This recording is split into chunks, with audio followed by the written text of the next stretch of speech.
क्या हुआ जब बाली का सामना हनुमान जी से हुआ। रावण जैसे वीर योद्धा को हराने वाला बलशाली बाली कैसे हुआ हनुमान जी के सामने नतमस्तक। बाली को किसका आशीर्वाद प्राप्त था, चलिए इस वीडियो में जानते हैं। दोस्तों, वीडियो के आखिर तक बने रहे और अगर आप इस चैनल पर नए हैं तो इस वीडियो को लाइक और इस चैनल को सब्सक्राइब करना बिल्कुल ना भूले। वानर राज बाली किष्किंधा का राजा था और सुग्रीव का बड़ा भाई था। बाली को वरदान प्राप्त था कि उसके सामने जो भी युद्ध के लिए आएगा उसका आधा बल बाली को प्राप्त हो जाएगा। उसने इस वरदान के कारण ही लंका के राजा रावण को भी युद्ध में हराया था, क्योंकि रावण बेहद शक्तिशाली था और उसका आधा बल पाकर बाली और भी शक्तिशाली बन गया था। बाली ने बड़े बड़े राक्षसों को यमलोक पहुंचा दिया था। किष्किंधा के राजा बाली इंद्र जी की संतान थे। बाली ने अपने धर्मपिता इंद्रदेव से एक सफेद माला प्राप्त की थी।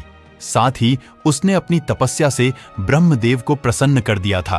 तब ब्रह्मदेव ने उसे वरदान दिया कि युद्ध के मैदान में जब भी कोई तुमसे लड़ने आएगा तो उसकी आधी शक्ति तुम्हें प्राप्त हो जाएगी। इस वरदान के कारण बाली युद्ध में अजेय हो गया था। उसे कोई हरा नहीं पाता था। दुश्मन की आधी शक्ति पाकर वह और भी शक्तिशाली हो जाता था। एक दिन जंगल में पेड़ पौधों को उखाड़ रहा था। वह जोर जोर से चिल्ला रहा था। उसी जंगल में हनुमान जी तपस्या कर रहे थे। बाली की इस हरकत के कारण हनुमान जी की तपस्या में विघ्न पड़ रहा था। हनुमान जी बाली के सामने आकर बोले, हे वीरों के वीर, इंद्र के राजकुमार, बाली आपको कोई नहीं हरा सकता, पर आप क्यों इस प्रकार शोर मचा रहे हैं। इसके बाद हनुमान जी ने बाली से अपने बल पर घमंड न करने को कहा और राम नाम का जाप करने की सलाह दी। हनुमान जी की बात सुनकर बाली को क्रोध आ गया और हनुमान जी को युद्ध की चुनौती दे डाली। हनुमान जी ने बाली की चुनौती को स्वीकार कर लिया और अगले दिन सूर्योदय के बाद दोनों के बीच युद्ध होना तय हुआ। हनुमान जी जब बाली से युद्ध करने के लिए जा रहे थे, उस समय ब्रह्मा जी ने प्रकट होकर हनुमान जी को समझाने की कोशिश की और कहा कि बाली की चुनौती को स्वीकार न करें। उस पर हनुमान जी ने ब्रह्मा से कहा कि हे प्रभु, जब तक बाली मुझे ललकार रहा था तब तक तो ठीक था, पर उसने मेरे प्रभु श्री राम का अपमान किया है। मैं इस युद्ध से पीछे नहीं हट सकता।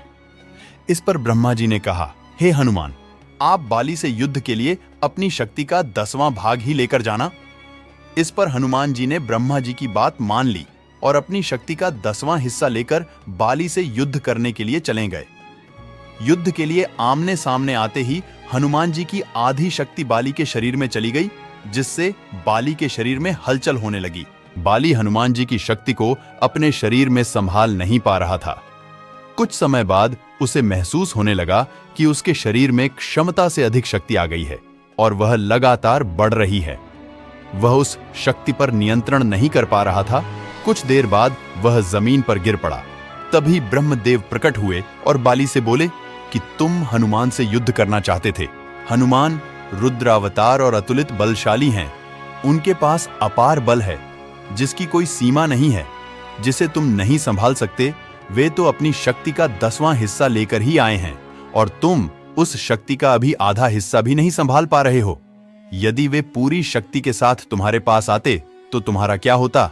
इस तरह से बाली बिना युद्ध किए ही हनुमान जी की शक्ति से परिचित हो गया, जिसके बाद बाली को अपनी गलती का एहसास हुआ। उसने हनुमान जी को दंडवत प्रणाम कर क्षमा मांगी। दोस्तों, आज के इस वीडियो में बस इतना ही। दोस्तों, अगर इस वीडियो में दी गई जानकारी आपको पसंद आई हो तो इस वीडियो को लाइक करें और इस चैनल को सब्सक्राइब कर ले। चलिए मिलते हैं अगले वीडियो में। धन्यवाद।